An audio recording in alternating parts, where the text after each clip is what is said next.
Hi, I'm Kathryn Schrumpf. I'm an Associate Director of Product at DraftKings.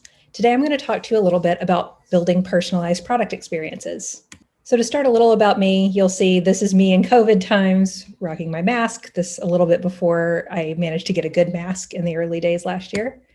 And this is me at the office, back in the days when we actually wore blazers and showed up to work. So safe to say, I stumbled into product management.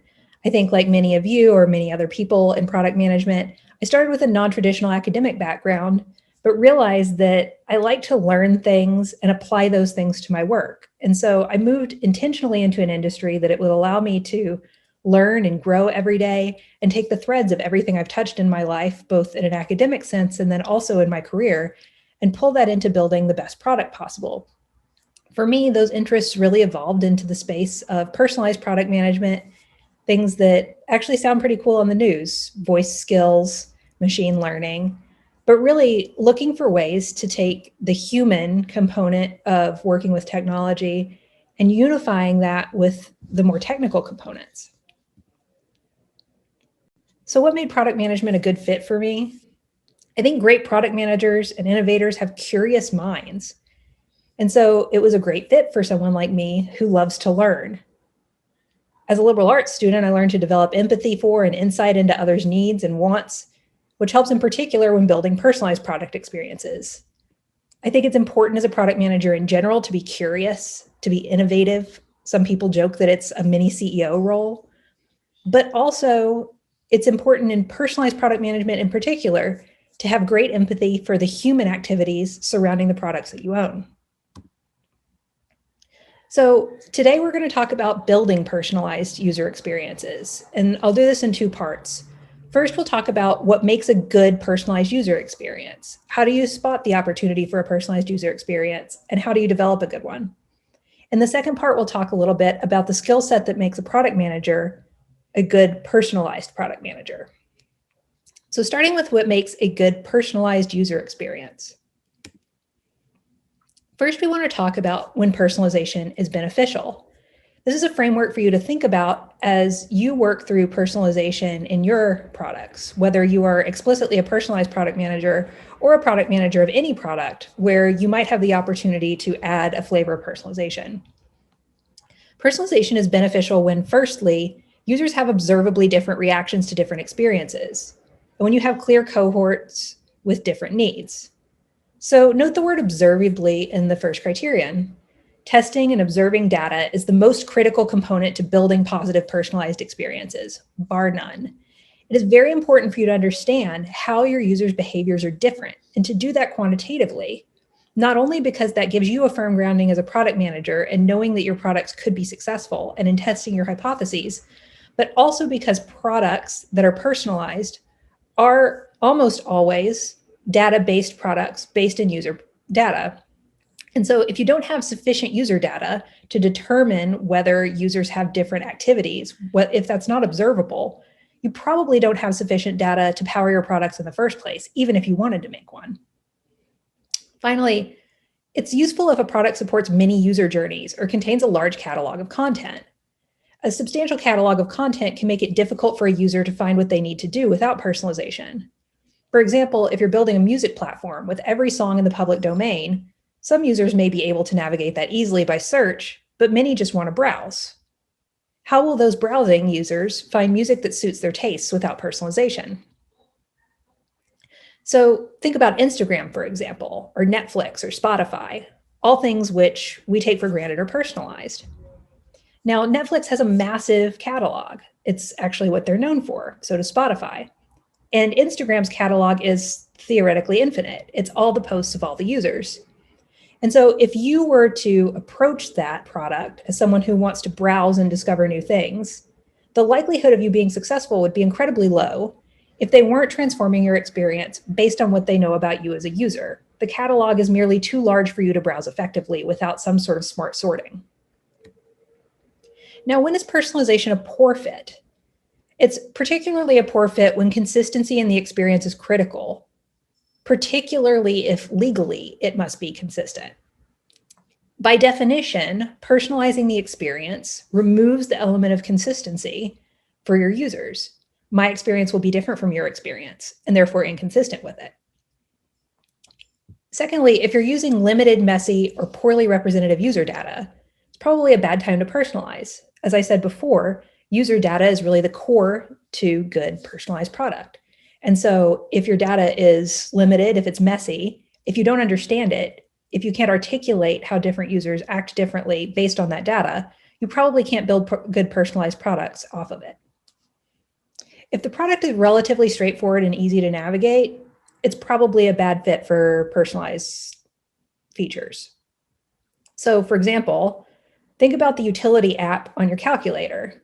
It would probably be a poor fit to try and personalize the calculator app.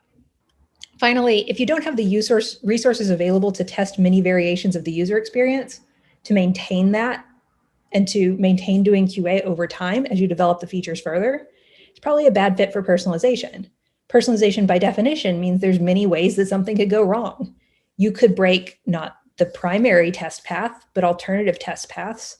And if you don't have the resources to test those along the way, you won't catch that until you get user complaints, or if at all. Next, I want to talk a little bit about identifying opportunities for personalization. This is a core component to being a personalized product manager, or a product manager in general. You need to be able to find out where personalization makes sense to insert. The first very important component to this is knowing your user and your product. Core to any product manager's work is understanding these two things. So for example, let's say that you run a streaming service, that you're the product manager for the catalog of that streaming service and displaying it to users. Let's say that when you join the company, the streaming service is well known because it contains Beyonce's catalog. And you know your users well enough to know that roughly 100% of them listen to Beyonce at some point. In fact, perhaps they all come and just listen to Beyonce. It might be the only really valuable thing to most users on your app. In that case, you can probably rest assured that you don't need to personalize the content catalog. For everyone, you could just show them Beyonce and they're probably going to go home happy. Now, let's say you make a very dramatic product change in signing Taylor Swift's catalog. So her new catalog is available and she decides to partner with your company. Now you do user research and investigate your data after releasing her catalog, and you find that at least 1 in 5 of your users is actually listening to Taylor Swift and not Beyonce, or Taylor Swift more frequently than Beyonce. In this example, you now see that 20% of your users are actually better served by an alternative product experience. While the majority of users should be seeing Beyonce first, in fact, that's what they come to listen to all the time, the users who come to listen to Taylor Swift are not served by that product experience. By understanding not only the types of users that you're serving, but also the intersection of those users and the value that your product gives them, you're able to identify if there are significant differences in user needs and user interests, or differences in the business value that your product brings to a particular set of users. And identifying that, you know where personalization is potentially useful. The second thing that I want to talk about is spotting patterns in test results. As I said before, leveraging data for these decisions is often a great entree into deciding if personalization is appropriate. So let's say, for example, that you're in charge of search result ranking algorithms for an e-commerce website. Let's say you have first decided to test your baseline search result algorithm, which shows the least expensive products first, assuming that they are good matches keyword-wise. And we want to test it against a hypothesis that actually showing top designers first would make the company more revenue. That's your primary KPI for the test, and that you've seen some indication in the data that that might be beneficial to your company. In running this test, you find, in fact, that top designers first did make more revenue. Now, the idea here is that you would probably release that to 100% of users. That's typically how A/B testing works. But when thinking about personalization, what you could do is split the data by cohort. So for example, if you then split this into users in rural areas and users in urban areas, you might find that the growth in revenue for top designers was entirely driven by users in urban areas. And in fact, users in rural areas prefer the lowest cost first option. This is a key indicator where you see that different cohorts are reacting in inverse ways to the A/B test. It's a good opportunity for you to think about personalization. And so a great follow-up test would actually be to show one set of users, no matter where they live, the winner of the first A/B test, the top designers first. But then for the experiment group to personalize the experience, to continue to show urban users the top designers first, but to show rural users the personalized version, which is the lowest cost first. If you do that in aggregate, you might find that in fact the personalized version makes more total revenue than showing everyone top designers first. This is a great way to build a business case for not only releasing, but iterating on personalization over time. Now I want to talk finally about building responsibly. This is a topic that is rarely covered in preparing for personalized product management these days, but it's on the upswing in terms of the conversation in the industry. And I think something that you'll find more and more people addressing over time. In particular, building responsibly is a way of acknowledging the social contract between those who make technology and those who use technology. As product managers, we're accountable for one side of that contract. Users come to our products in order to get something in return for what they give us, whether they give us money, whether they give us personal data. And so what you should be doing is acting in their best interests as repayment for whatever they've given you, whatever makes your business successful. There are several ways of building responsibly, and this is an evolving topic, so I'll just touch on a few things today that are particularly prevalent in conversation today. Firstly, avoiding bias. So bias is something that we talk about both inside and outside of technology, and the way that it impacts technology is tightly related to biases within society and individual biases. But it can also be a little less obvious than that. So for example, unbalanced data sets. You could find, as we frequently do in sports technology, that a typical social minority, for example, women, are underrepresented in your data sets. And so products that you design to leverage that data may be better fitted towards the majority population, like men, than to the minority population, like women. So that's definitely something to be aware of. But there are also biases that can be less obvious than that. For example, when I was working in voice technology, I found that there was a particular impact that happened to me that you wouldn't think about. When we were on my team, one of the big tasks that was allocated to us was QAing our product. So everyone on the team pitched in to QA the product as we were developing it. And so we would go down the list of sentences that we expected our Alexa app to respond positively to. And most people on my team could go through that list and feel fairly confident that if Alexa didn't understand them, there was something wrong with our product and not with Alexa herself. However, I grew up in Texas. I'm a native Texan. And when I would get off the phone with family members who still live in Texas, my accent would thicken up. And Alexa would have a hard time understanding me, particularly when I used proper nouns.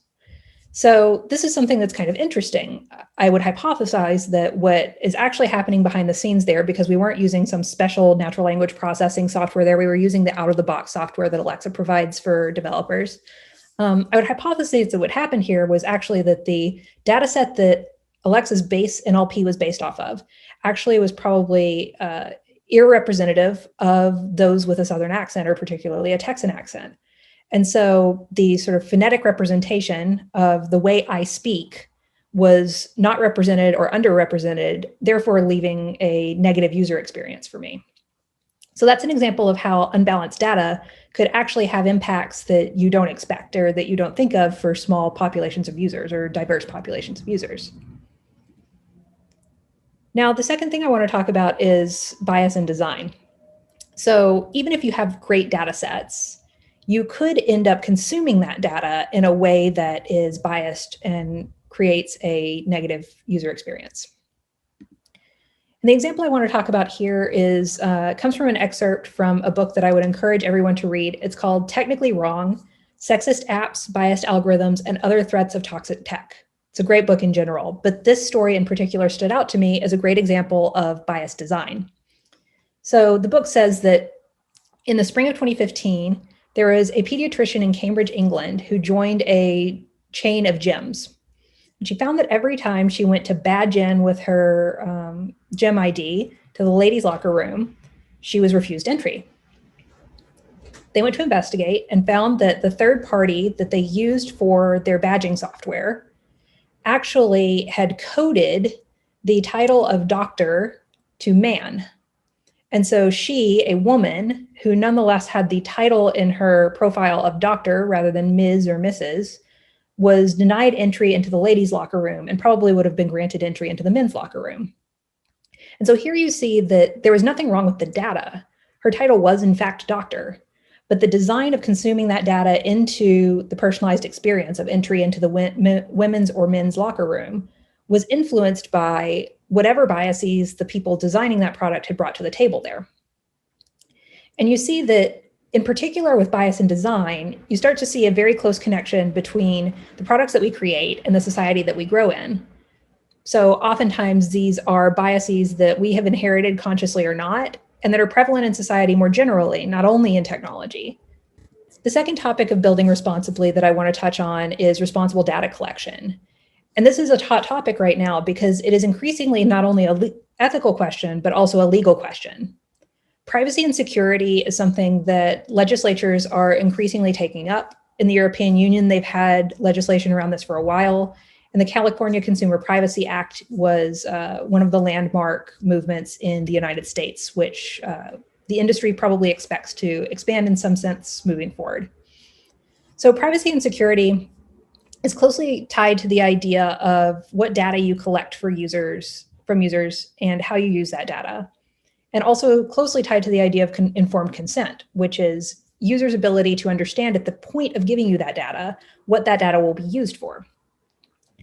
As people who work in data-driven product, we are frequently presented with the opportunity to leverage data that has been collected from users in a way that they didn't anticipate when giving it to us. In fact, very rarely will you have data that was given explicitly with the idea of the product that you're going to develop from it, because you often didn't know that that was a product you might develop when you were collecting that data from users. Typically, consent is gathered from users in long terms and conditions early in the product sign-up process. And so the idea of being informed is something that is constantly in evolution in our industry, because over time we're starting to realize that getting consent at the point long before data collection and certainly long before data use could mean that it is not particularly informed. So I think in particular, as the industry continues to evolve, it's important to stay educated on this topic, to read up on it and to understand what's happening in the news. But while you're waiting on sort of legislation to catch up and the technology industry to find its bearings in this sense, one thing that I think is really useful to keep in mind proactively is, in what situation did the person give you this data? And when they gave you this data, what was a reasonable use of that data within that context? So for example, if I give you my credit card information when making a purchase in an e-commerce website, I might give you the ability to see recent transaction history, like my last 5 transactions or something, for personal verification purposes or for protection purposes. Under that circumstance, it is reasonable to assume that you would use that data, my recent purchase history from that credit card account, for some kind of verification related to that point of sale. It is unreasonable to assume that you would store that recent history and share it with advertisers to make better advertising for me. That is certainly something that would make for a great product and might even benefit me as a user, but is probably a stretch from the reasonable assumption of what that data would be used for when I granted you the ability to take it and store it. So just think about that in particular when thinking about the data sources for your personalized product. Try to remind yourself of where that data was collected, in what context, and what the reasonable assumptions might be that the user had when granting it to you. Finally, I want to talk about embracing user diversity. I think that in the news, you're going to see a whole lot about how advanced technology can harm user diversity, or diverse users in particular. And that's certainly a consideration that we should be thinking of. It should be at the front of your mind all the time. Could this potentially do harm as much as or more than it is doing good? I think in particular, though, as personalized product managers, there's an opportunity for us to think about how personalization can do active good. Not just saying, oh, I won't personalize because it can be bad, but actively, I will personalize because it can help diverse users of my product. And this is kind of an obvious connection that people rarely make, that a diverse user group often has diverse needs, which a diverse product experience could satisfy if that experience is ethically and appropriately defined and done in conversation with your users and their needs, not sort of on their behalf without their input. In particular, if you think about the ADA and accessibility considerations, there's a lot of opportunity to have a general product experience that is satisfying for those users who have accessibility considerations, and that also has benefits for all users. So for example, tagging on videos and images, which is often required by the ADA, and is certainly helpful for users with accessibility needs, is also helpful for search engine optimization. And so in that case, the good for what is potentially a small amount of users is actually good for you as a business overall. So you probably don't need to personalize something like that. But if you find that something that helps one set of users could hurt another set of users, you might actually find that personalizing the experience could make it more equitable and more useful to both sets of users in turn. And so thinking about accessibility considerations as something where you have diverse populations who have diverse needs, you might be able to come up with ideas in your products for how to better serve those audiences. Equitable user experiences in general is something to keep in mind when you're working on personalization.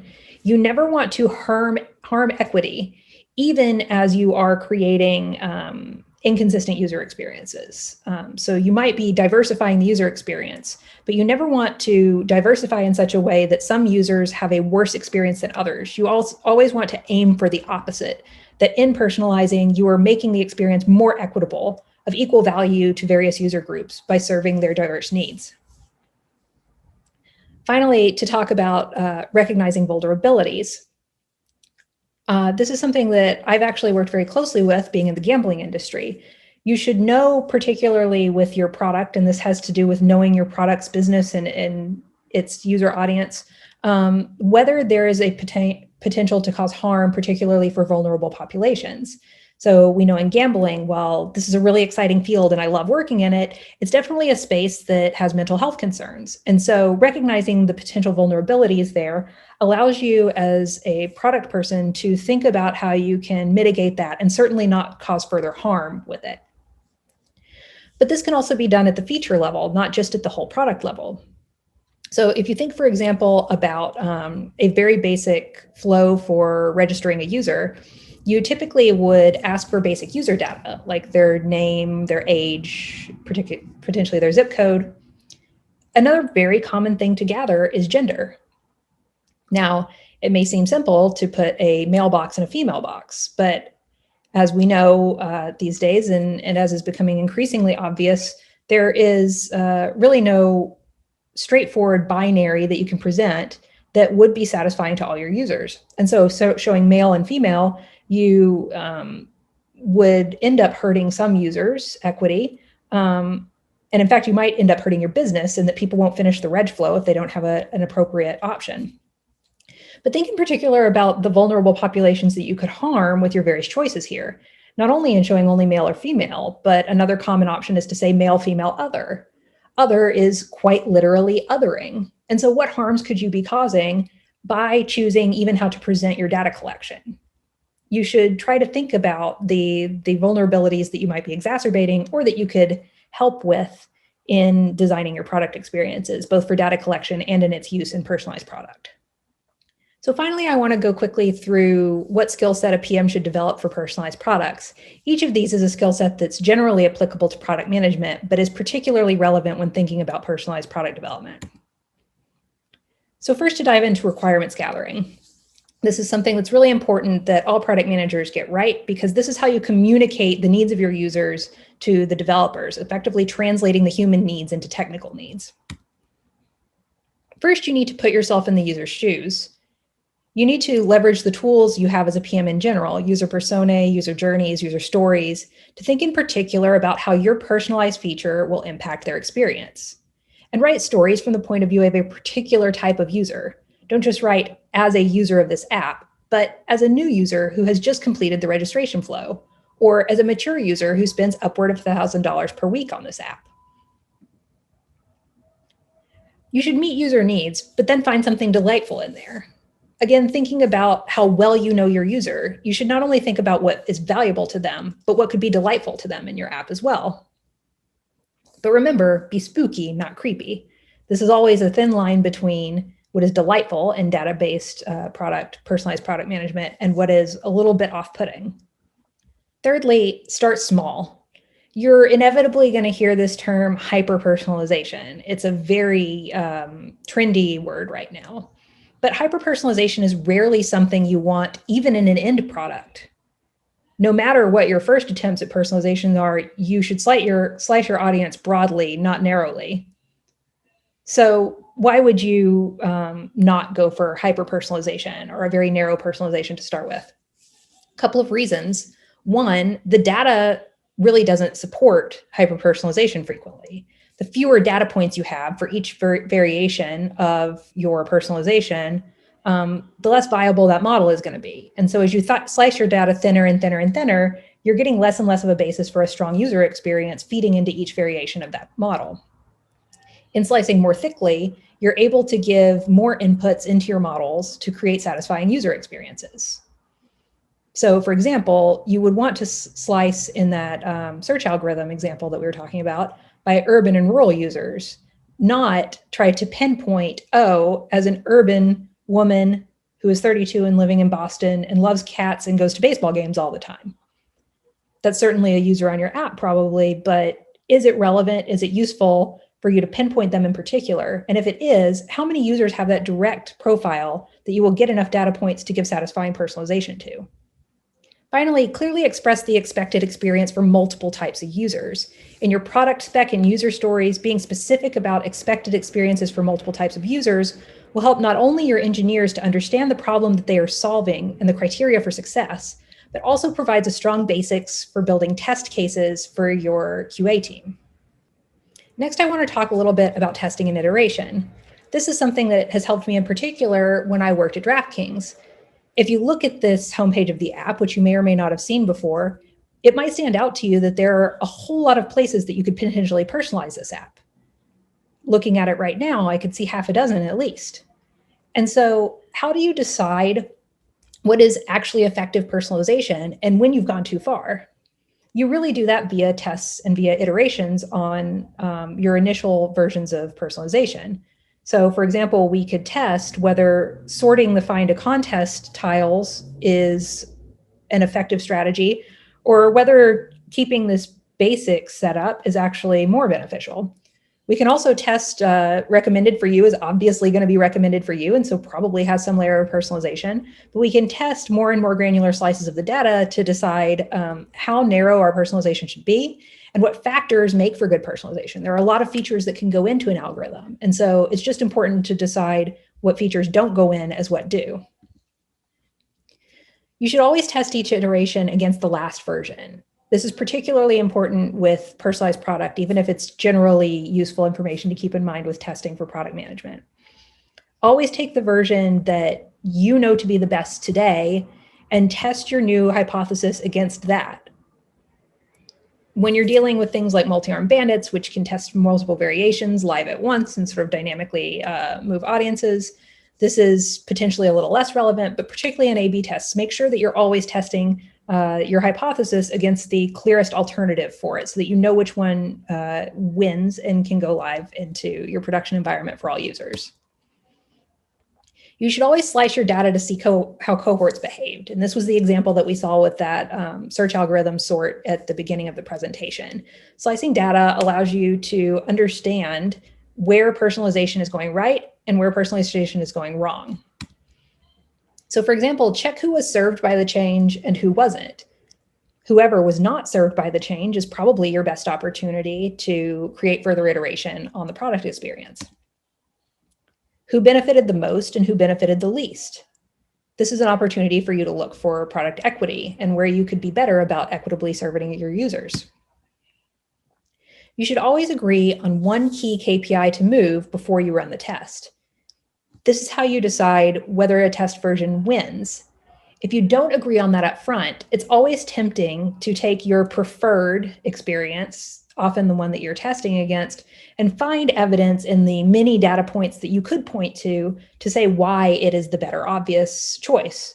When you agree up front what business KPI you were trying to move with this feature development, you're allowed to have an objective measure of which of the variations actually performed better against that metric. But in the analysis stage, even though you have one KPI that you've agreed on, always validate other KPIs that may be impacted by your changes and are important to the business. Were there any negative trade-offs? If so, are they acceptable or not? One common one you'll find when personalizing a browsing experience, for example, is the lower friction a user has in finding the thing that they're looking for, the less impulse shopping they do. So for example, if every day when going to Amazon, they predict exactly what I needed, I would never end up with multiple items in my cart unless I intended to come there for multiple items. Having a little bit of friction can sometimes actually end up with better business metrics for you. So keep an eye on those kinds of things. Finally, I want to talk about setting stakeholder expectations. This is, again, an important skill for product managers in general, but particularly with personalized product management, this is critical because frequently your stakeholders might be users themselves of various technical products and therefore kind of know what personalization is. But this is a field that can seem highly technical and hard to relate to for a stakeholder who is not particularly technical in their own career. And therefore, it's important to you as their point of contact in the technology department to be able to explain things and make sure that their work is supported, not undermined by the technology you're delivering.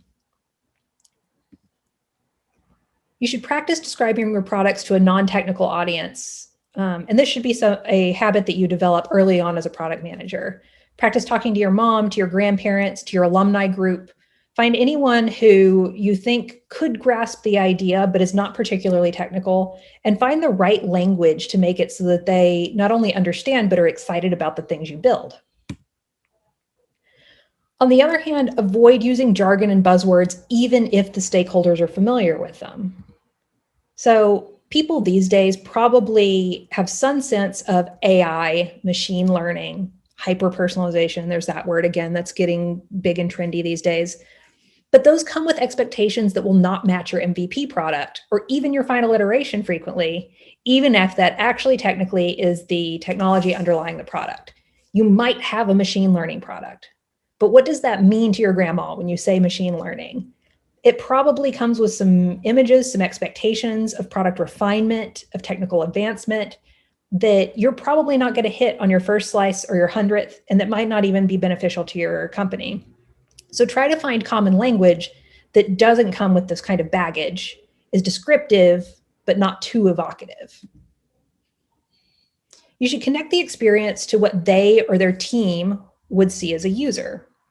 So the one thing you always have in common with your stakeholders, particularly stakeholders who do content management or another layer that transforms what the user eventually sees, is that you're always grounded in finding the best experience for your user and in understanding the user's experience with the product. And so short of finding really translatable technical language for your stakeholders, you can frequently express to them the value of the product and the product changes just by talking about what the user would see without having to talk too much about the underlying technology. If it's not critical to their own business, in fact, it might be better for them to understand it from the user's point of view rather from the point of view of the technology itself. If, on the other hand, it's critical to their business and their own operations day to day that they understand the technology, that's really when you should think about the describing the underlying performance of the product, again, in non-technical terms or without jargon, but in a way that's accessible. You should always collaborate and respect expertise with your stakeholders. When working with personalized product, I found that you frequently come to the table with the upper hand in something that seems kind of cool, kind of magical, but that doesn't mean that you're the only one in the room with expertise. Your stakeholders usually come to the table with something that is critical to the success of your product experience that you yourself are not an expert in.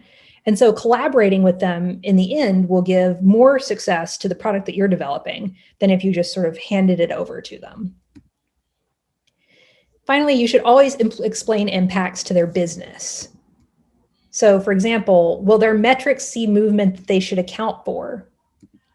Will they be expected to change their means of operations?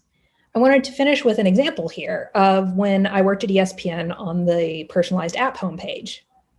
So this example here is my logged in ESPN app homepage, which is somewhat different from other versions of the homepage, although some things are consistent. So when working with the team of editors and sports writers, we worked back and forth between my passion for personalization and their knowledge that ESPN had for decades brought value to sports fans by keeping them in the know, being in some way tastemakers, but certainly information givers. And so we had to blend just for you content with a demonstration of ESPN's expertise as a brand. And so a lot of what I did with working with stakeholders there was actually not only navigating what the algorithm's goals were, which was not just to be super personalized, but also to have a blend of informational content that a user might need to discover that they might not be coming explicitly for, but also to work on what the metrics that the operators and the editorial team looked for, how those would change over time, and also how their own tools, their own way of thinking about the product, their own way of QAing the product should change over time. When they moved from a page where previously they would sort of set exactly what you would look at and everyone could go look and it would look exactly like that, to something where they were giving more inputs that were transformed into more personalized experiences. Thank you again for joining me today. I'm so excited to talk to you about this topic. It's one that I'm very passionate about and look forward to evolving over time. I love seeing more people joining this space because that means that the conversation gets richer over time. If you ever want to talk to me, to ask questions, to collaborate, even just to chat, here's my LinkedIn and my email address. Contact me anytime. Thanks so much to Product School for hosting. Have a nice day.